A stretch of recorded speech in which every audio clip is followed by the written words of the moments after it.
दोस्तों, आज हम एक्सप्लेन करने वाले हैं एक बेहद रोमांचक और जादुई फैंटेसी से भरपूर मूवी की कहानी को जिसे देखकर आपको बहुत मजा आएगा। तो चलिए शुरू करते हैं। मूवी की शुरुआत में हम एक रानी को देखते हैं जो एक बच्चे को जन्म देती हैं। इसके बाद राजा का सेनापति राजा मिराज को खुशखबरी देता है और कहता है, महाराज बेटा हुआ है। तब मिराज उससे कहता है कि याद है ना तुम्हें मैंने क्या आदेश दिया था। दूसरी तरफ हम एक बूढ़े आदमी को देखते हैं जो राजकुमार केसपीन के पास जाकर उसे जगाता है और उससे कहता है कि तुम्हारी चाची को बेटा हुआ है। यह सुनकर केसपिन थोड़ा हैरान हो जाता है। इसके बाद बूढ़ा आदमी उसे जंगल में चले जाने के लिए कहता है क्योंकि उस जंगल में जाने से लोग डरते हैं। अब बूढ़ा आदमी उसे एक हॉर्न देता है और कहता है इसका इस्तेमाल तब करना जब बहुत जरूरी हो। दूसरी तरफ सेनापति अपने सैनिकों के साथ केसपिन के कमरे में आते हैं और उसे सोया हुआ समझकर उस पर अटैक कर देते हैं, लेकिन वहां पर कैस्पिन था ही नहीं। अब वह सैनिक उसे सभी जगह ढूंढने लगते हैं। वहीं अब केस्पिन घोड़े पर बैठकर महल से निकल जाता है और जंगल की तरफ बढ़ने लगता है। वहीं अब राजा के सैनिक भी उसका पीछा करने लगते हैं। अब केस्पिन उस जंगल में चला जाता है, लेकिन वह सैनिक उस जंगल में घुसने से डर रहे होते हैं। तब सेनापति उनसे कहता है, तुम सबको काल कोठरी में सड़ना है क्या? इतना कहकर वह केस्पिन के पीछे चला जाता है। तब उसके सैनिक भी जंगल में घुस जाते हैं। अब केसपिन भागते भागते बहुत दूर आ जाता है, लेकिन जब वह पीछे मुड़कर उन्हें देखता है तभी अचानक सामने एक पेड़ आ जाता है और वह उससे टकराकर गिर जाता है। अब हम दो बोनों को देखते हैं जो पेड़ के कोटर से बाहर निकलते हैं और केसपिन को वहां देखकर डर जाते हैं। वहीं राजा के सैनिक भी उसी तरफ आ रहे होते हैं। तब केसपिन उस हॉर्न को बजा देता है। अब सीन स्विफ्ट होता है और हम एक लड़की को देखते हैं जिसका नाम सुजेन है, जिसे एक लड़का परेशान कर रहा था। तभी उसकी दोस्त लूसी वहां आकर उसे एक जगह लेकर जाती है। वहां पर स्कूल के बच्चों के बीच फाइट हो रही थी। थोड़ी देर में पुलिस भी वहां पर आ जाती है और उन्हें छुड़ाती है। इसके बाद वह चारों दोस्त प्लेटफॉर्म पर बैठकर नार्निया की बातें कर रहे होते हैं। पीटर नाम का लड़का कहता है, हमें नार्निया से लौटे 1 साल हो चुका है और असलन ने हमें अभी तक नहीं बुलाया। कहीं वो हमें भूल तो नहीं गए?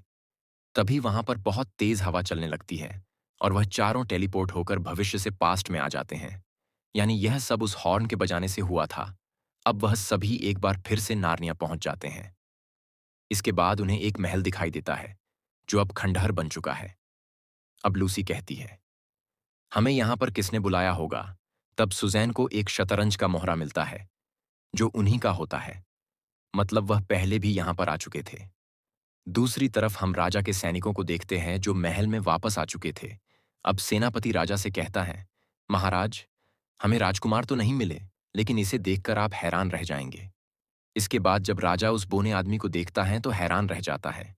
वहीं अब सभा में बैठे मंत्री मिराज के बारे में बातें कर रहे होते हैं। जब मिराज वहां पर आता है तब उनमें से एक मंत्री उससे पूछता है कि क्या आप राजा के मरने के बाद राजकुमार केस्पिन का ताज हड़पना चाहते हैं? क्योंकि जब आपके यहाँ बेटा हुआ है उसी रात से राजकुमार गायब हो गए। ये कोई इत्तेफाक नहीं है। अब हमें यहाँ पर पता चलता है कि मिराज केसपिन के पिता के मरने के बाद से मिराज ही इस राज्य को हथियाने के सपने देख रहा होता है। अब मिराज उस बोने आदमी को सभा में लेकर आता है जिसे देखकर सभी मंत्री हैरान हो जाते हैं। अब मिराज उन मंत्रियों से कहता है कि यह है नार्निया का कीड़ा और इसी के लोगों ने हमारे राजकुमार को अगवा कर लिया है। लेकिन मैं राजकुमार को किसी भी कीमत पर लेकर आऊंगा, इसके लिए चाहे मुझे पूरा जंगल ही क्यों ना काटना पड़े। अब मिराज की बातों से वह सभी मंत्री सहमत हो जाते हैं। दूसरी तरफ उन बच्चों को महल के अंदर जाने का दरवाजा मिल जाता है। इसके बाद वो उस दरवाजे को तोड़कर महल के अंदर चले जाते हैं, जहां पर उन्हें बहुत सारी संदूकें मिलती हैं। जब वह सभी उन्हें खोलकर देखते हैं जिसमें उन्हें खजाने के साथ ही उनके अस्त्र शस्त्र भी मिलते हैं। दरअसल कई सौ साल पहले यह सभी इन्हीं बच्चों का था। इसके बाद वो चारों अपने अपने हथियार लेकर बाहर आ जाते हैं। वहीं अब हमें राजा के दो सैनिक दिखाई देते हैं जो उस बोने आदमी को मारने के लिए उसे लेकर आते हैं। अब एक सैनिक उसे वहीं पर फेंक चलने के लिए कहता है। इसके बाद वह दोनों उसे पानी में फेंकने ही वाले थे कि तभी वह चारों भी वहां पर आ जाते हैं। अब सुजैन उन सैनिकों को उसे छोड़ने के लिए कहती है, लेकिन सैनिक उस बोने को पानी में फेंक देते हैं। इसके बाद सुजैन उन पर तीर चला देती है। वही पीटर उस बोने को पानी से बाहर लेकर आता है, लेकिन बोना उनसे खुश नहीं लग रहा था। अब पीटर उससे पूछता है कि वह लोग तुम्हें क्यों मारना चाहते थे। इस पर बोना आदमी कहता है कि यही तो टेलमरिन का काम है। इसके बाद बोना उनसे पूछता, तुम कौन हो? तब पीटर उसे बताता है कि हम 100 साल पहले वाले राजा रानी हैं। लेकिन बोने को उनकी बातों पर यकीन नहीं होता है। तब पीटर उससे फाइट करने के लिए कहता है। लेकिन बोना बच्चों से फाइट नहीं करना चाहता, लेकिन फिर भी वह तलवार उठा लेता है। इसके बाद पीटर के दोस्त और उसके बीच मुकाबला शुरू हो जाता है, और जब वह फाइट में हार जाता है, तब बोना मान लेता है कि वह बच्चे पुराने जमाने के राजा रानी हैं। दूसरी तरफ हम केस्पिन को देखते हैं जिसे होश आ जाता है। जब वो बाहर झांक कर देखता है, तो उसे एक बोना आदमी और एक बिज्जू दिखाई देते हैं, जो इस बात पर बहस कर रहे थे कि उसे जान से मारे या छोड़ दें। अब केस्पिन उनके सामने आ जाता है, जिसके बाद बोना आदमी उस पर तलवार से अटैक करने लगता है। तब केस्पिन उन्हें बताता है कि दरअसल मैं एक राजकुमार हूं और मेरे चाचा मुझे जान से मारना चाहते हैं, इसलिए मैं भागकर छुपने के लिए इस जंगल में आ गया। तब बिज्जू उससे पूछता है कि तुम्हारे पास यह सींग कहां से आया। इसके बाद हमें मिराज को दिखाया जाता है, जो केस्पिन के उस्ताद के पास आता है और उससे पूछता है कि उस सींग के बारे में केस्पिन को कैसे पता चला। इस पर उस्ताद उससे कहता है कि नार्निया के लोगों का मानना था कि उस जादुई सिंह को बजाने से पुराने जमाने के राजा रानियों को फिर से बुलाया जा सकता था, लेकिन मैंने उसे इस बारे में कुछ भी नहीं बताया था। इसके बाद मिराज के सैनिक उस बूढ़े को कैद में डाल देते हैं। अब मिराज अपने एक मंत्री से कहता है कि आप जल्द से जल्द नदी पर पुल बनाने का काम खत्म करें, और सेनापति से कहता है कि आप सैनिकों की फौज को तैयार करें, हम नार्निया के लोगों पर हमला करने वाले हैं। दूसरी तरफ हम पीटर और उसके दोस्तों को देखते हैं, जो उस बोने के साथ नार्निया के लिए निकल पड़ते हैं। तब लूसी उस बोने आदमी से पूछती हैं कि यहाँ के पेड़ अब नाचते क्यों नहीं। इस पर बोना उन्हें बताता है कि तुम्हारे जाने के बाद असलन भी हमें छोड़कर चले गए। इसके बाद टेलमरिन ने नार्निया पर हमला कर दिया, जिसमें बहुत से लोग मारे गए, और जो बच गए वो जंगलों में चले गए, और इसी वजह से ये पेड़ सहम गए, और अब सब कुछ बदल गया है। इसके बाद वो सभी किनारे पर आ जाते हैं। तभी लूसी को एक भालू दिखाई देता है। अब लूसी उसके पास जाती है, लेकिन वो भालू उस पर अटैक करने के लिए दौड़ता है। तभी लूसी नीचे गिर जाती है, और भालू उसे मारने ही वाला होता है कि तभी बोना उस पर तीर चला देता है, जिससे भालू वहीं पर मर जाता है। दूसरी तरफ हम राजकुमार केस्पिन को देखते हैं, जो वापस जाने लगता है। तब बोना आदमी और बिज्जू उसका पीछा करने लगते हैं। अब केस्पिन उनसे पूछता है कि तुम लोग मेरा पीछा क्यों कर रहे हो।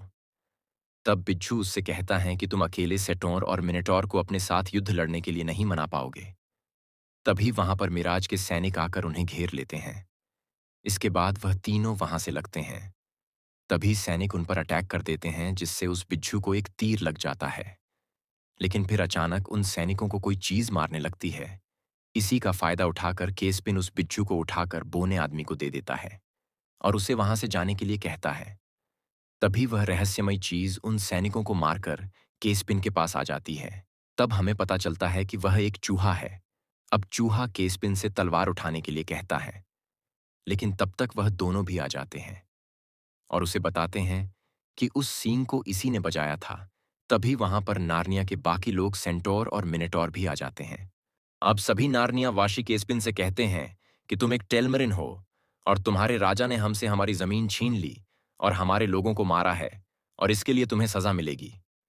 तब केस्पिन उनसे कहता है कि मेरे पूर्वजों ने जो किया उसकी सजा तुम मुझे कैसे दे सकते हो। इस पर बिज्जू और वह चूहा भी केस्पिन का साथ देते हैं। अब केस्पिन उन सभी से कहता है कि मैं तुम्हें तुम्हारी आजादी वापस लौटा सकता हूं, अगर तुम मुझे मेरा तख्त दिलाने में मेरी मदद करो तो। इसके बाद एक सेटोंगर आगे आकर कहता है कि अगर तुम हमें आजादी दिला सको तो मैं और मेरी पीढ़ी तुम्हारे साथ हैं। इसके बाद सभी लोग केस्पिन का साथ देने के लिए मान जाते हैं। दूसरी तरफ पीटर और उसके दोस्त आगे बढ़ रहे होते हैं। तभी रास्ते में उनके एक नदी आ जाती है। तभी वहां पर लूसी को असलन दिखाई देते हैं, लेकिन उसकी बातों पर कोई यकीन नहीं करता है।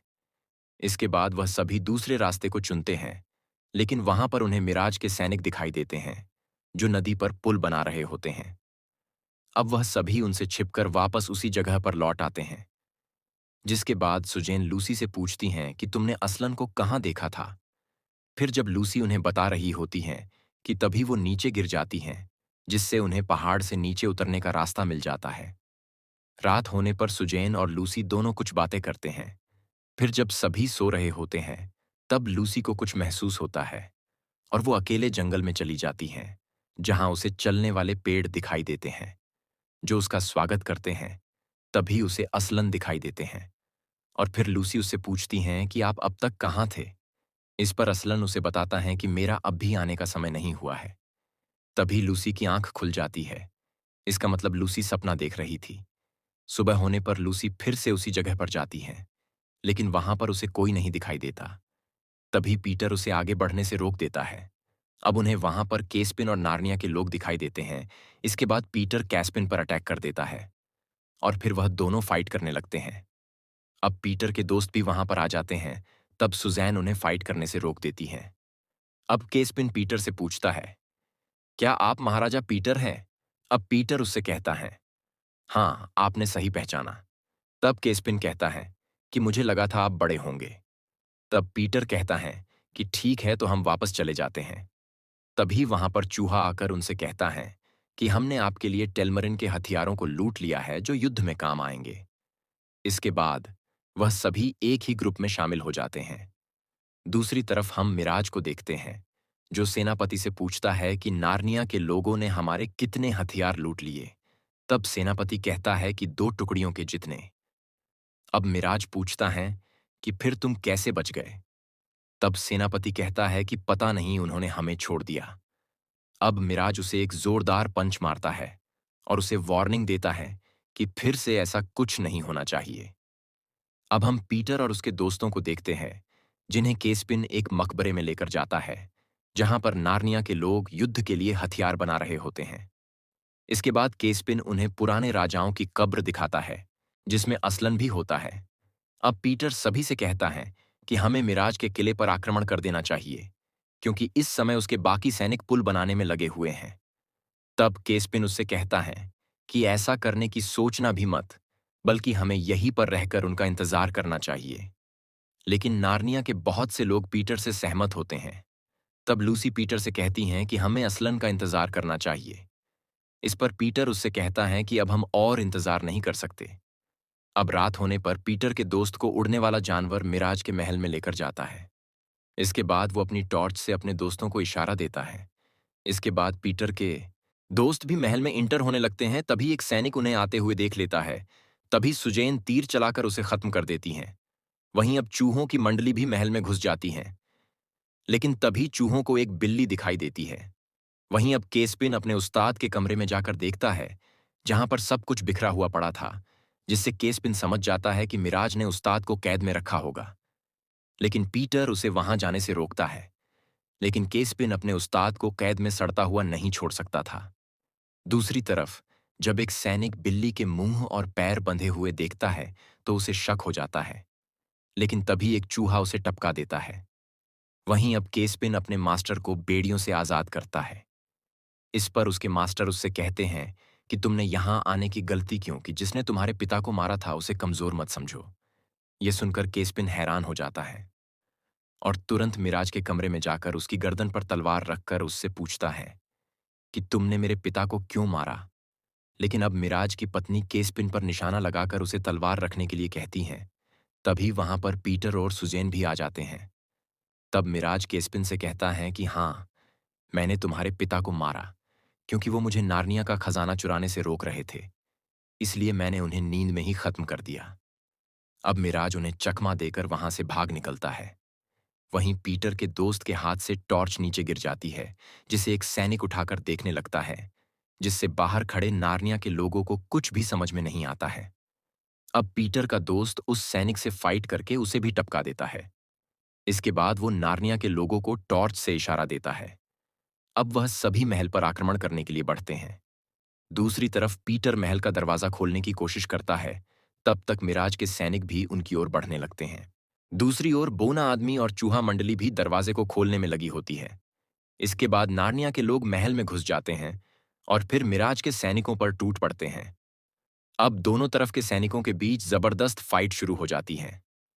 अब पीटर और उसके सभी दोस्त उनसे लड़ते हैं, लेकिन मिराज के सैनिक बढ़ते ही जा रहे थे, क्योंकि मिराज के पास पहले से काफी सैनिक होते हैं, क्योंकि वह जानता था उस पर कभी भी अटैक हो सकता है।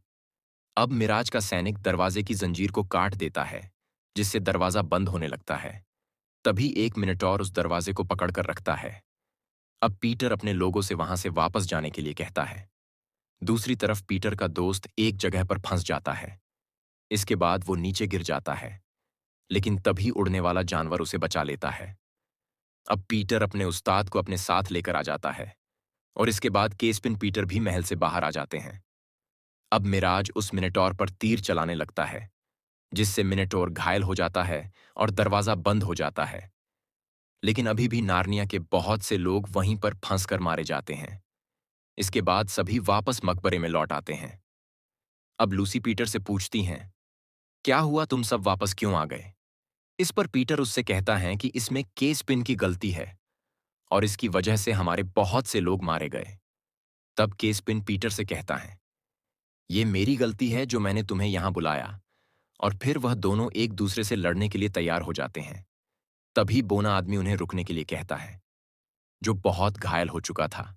अब लूसी अपने पास रखी दवाई उसे पिलाती है, जिससे बोना फिर से स्वस्थ हो जाता है। दूसरी तरफ सभी पड़ोसी देश के राजा युद्ध लड़ने के लिए मिराज को अपनी सेना दे देते हैं, और अब मिराज पूरे राज्य का बादशाह बन जाता है। वही अब मिराज की सेना नार्निया के जंगलों की तरफ कूच करते हैं। दूसरी तरफ केस्पिन के पास एक बोना आता है और उससे कहता है कि तुम्हारे राजा रानी कुछ नहीं कर पाए और अब तुम्हारी आधे से ज्यादा सेना मारी गई है। तुम्हें अपने चाचा का खून चाहिए और हमें भी तुम्हें अपनी गद्दी वापस चाहिए, जो हम तुम्हें वापस लौटा सकते हैं। दरअसल इस जगह पर 100 सालों से एक शक्तिशाली ताकत कैद है, जो तुम्हें मिराज से युद्ध में जीत दिलवा सकती है। अब केस्पिन के सामने दो अजीब से दिखने वाले प्राणी आते हैं और वो केस्पिन के चारों तरफ एक घेरा बनाते हैं। इसके बाद वो अपने जादुई हथियार को दरवाजे की चौखट पर गाड़ देते हैं।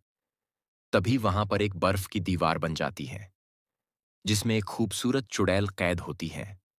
अब वो चुड़ैल केस्पिन से कहती है कि तुम्हारे खून की एक बूंद मुझे यहां से आजाद कर देगी, फिर मैं तुम्हारी हो जाऊंगी। इसके बाद वो प्राणी केस्पिन के हाथ पर कट लगा देते हैं और वो चुड़ैल केस्पिन को अट्रैक्ट कर लेती हैं कि तभी वहां पर पीटर और उसके दोस्त भी आ जाते हैं और फिर वो उन प्राणियों से फाइट करते हैं।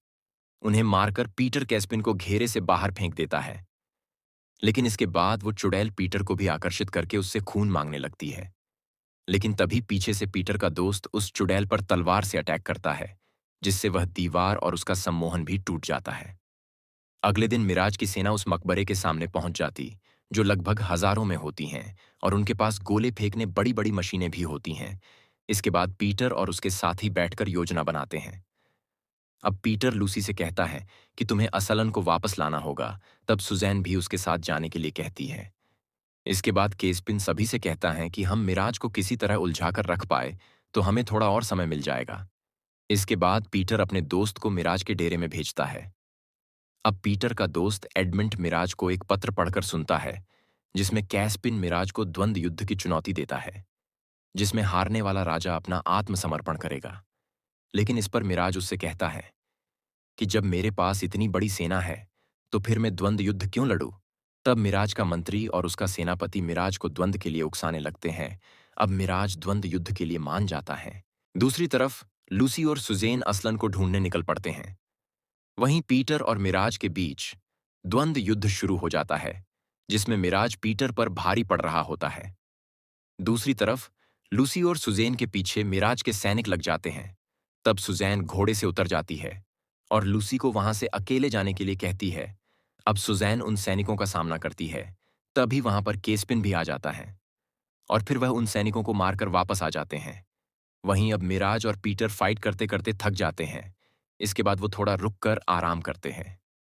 इसके बाद फाइट फिर से शुरू हो जाती है, जिसमें मिराज पीटर से उसकी तलवार छीन लेता है और उसे बहुत मारता है। तब पीटर मिराज की चोट पर मारता है, जिससे उसे बहुत दर्द होता है और वह पीटर को रुकने के लिए कहता है। लेकिन तभी मिराज पीछे से पीटर पर वार करता है। तब पीटर मिराज की तलवार को उसी के पेट में घोंप देता है। इसके बाद पीटर कैस्पिन को तलवार दे देता है, लेकिन केस्पिन भी उसे जिंदा छोड़कर जाने लगता है। तभी मिराज का मंत्री उसके पेट में अपना खंजर घोंप देता है और अपनी सेना से कहता है कि उन्होंने हमारे महाराज को धोखे से मार डाला। इसके बाद मिराज के सेनापति युद्ध का आगाज करते हैं और नार्निया की सेना पर गोले दागने लगते हैं। अब केस्पिन और पीटर मकबरे में जाते हैं और उस जगह के पिलर को काटने लगते हैं, जिससे वहां की जमीन धंस जाती, जिसमें मिराज के बहुत से सैनिक गिर जाते हैं। लेकिन मिराज के पास बहुत ज्यादा संख्या में सैनिक थे। अब पीटर के सैनिक उन पर अटैक करने लगते हैं और दोनों तरफ से फाइट शुरू हो जाती है। जब पीटर मिराज की सेना को देखता है तो वह अपने सैनिकों को वापस मकबरे में जाने का आदेश देता है। लेकिन तभी मिराज के सैनिक उस मकबरे के रास्ते पर गोले दागने लगते हैं, जिससे वो रास्ता भी बंद हो जाता है। अब उनके पास लड़ने के अलावा कोई और विकल्प नहीं बचता है। अब पीटर, कैस्पिन और उनके सैनिक फिर से मिराज के सैनिकों पर टूट पड़ते हैं। दूसरी तरफ मिराज का एक सैनिक लूसी का पीछा कर रहा होता है। तभी लूसी को असलन दिखाई देता है। अब असलन उस सैनिक को मार डालता है। अब लूसी असलन से पूछती हैं कि आप हमारी मदद करने क्यों नहीं आए। इस पर असलन उसे कहता है कि सब कुछ समय की धारा पर निर्भर होता है, लेकिन अब मैं तुम्हारी मदद करने के लिए तैयार हूं। इतना कहकर असलन जोर से दहाड़ता है। दूसरी तरफ पीटर, केस्पिन और नार्निया के लोग पूरी जी जान से लड़ रहे होते हैं। तभी मिराज का सेनापति केस्पिन को मारने ही वाला होता है कि तभी वहां के पेड़ केस्पिन को बचा लेते हैं और अपनी जड़ों से मिराज की सेना पर अटैक करने लगते हैं और उनकी मशीनों को भी तोड़ देते हैं, जिससे मिराज के सैनिक घबराकर भागने लगते हैं। अब मिराज का मंत्री अपने सैनिकों को वापस महल की ओर भागने का आदेश देता है। जब वह सैनिक नदी के पुल कर रहे होते हैं, तभी उन्हें आगे लूसी और असलन दिखाई देते हैं। अब मिराज का मंत्री सैनिकों को आगे बढ़ने के लिए कहता है। अब असलन फिर से दहाड़ता है, जिससे नदी में एक सुनामी उठने लगती है और एक देवता में बदल जाती है। इसके बाद पानी का देवता उस पुल को तोड़ देता है, जिसमें मिराज का मंत्री भी मारा जाता है। इसके बाद मिराज के सैनिक अपना सरेंडर कर देते हैं। अब पीटर और उसके दोस्त असलन के पास आकर उसके सामने झुकते हैं। तभी वहां चूहा मंडली एक चूहे को लेकर आते हैं जो बहुत घायल हो चुका था। तब लूसी अपनी बोतल से दवाई की एक बूंद चूहे को पिलाती है, जिससे चूहा फिर से स्वस्थ हो जाता है। लेकिन जब वह अपनी कटी पूंछ को देखता है तो वह लूसी से उसे एक और बूंद दवाई पिलाने के लिए कहता है। लेकिन लूसी कहती है, इससे तुम्हारी पूंछ वापस नहीं आ सकती। जिसके बाद सभी चूहे अपने सरदार की खातिर अपनी पूंछ भी काटना चाहते थे, लेकिन असलन के कहने पर चूहे की पूंछ वापस आ जाती हैं। अब अगले दिन नार्निया के लोग उत्सव मनाते हैं और कैस्पिन को अपना राजा मान लेते हैं। वहीं असलन सभी नार्निया के लोगों से कहता है कि जो भी कोई वापस अपने पुरखों की दुनिया में लौटना चाहे तो लौट सकता है। तभी एक पेड़ अपने तने से एक दरवाजा बनाता है, जिसमें प्रवेश करने से भविष्य या भूतकाल में जाया जा सकता था। इसके बाद मिराज की पत्नी और उसका सेनापति अपनी दुनिया में वापस लौट जाते हैं। लेकिन नार्निया के बाकी लोगों को उस पोर्टल पर विश्वास नहीं होता है। इसलिए अब पीटर और उसके दोस्त वापस अपनी दुनिया में लौटने की पेशकश करते हैं। जाते वक्त सुजैन केस्पिन को किस करती है और इसके बाद वो चारों वापस उसी प्लेटफॉर्म पर पहुंच जाते हैं जहां से वह आए थे। इसके बाद वो एक ट्रेन में चढ़ जाते हैं और इसी के साथ यह मूवी यहीं पर खत्म हो जाती है।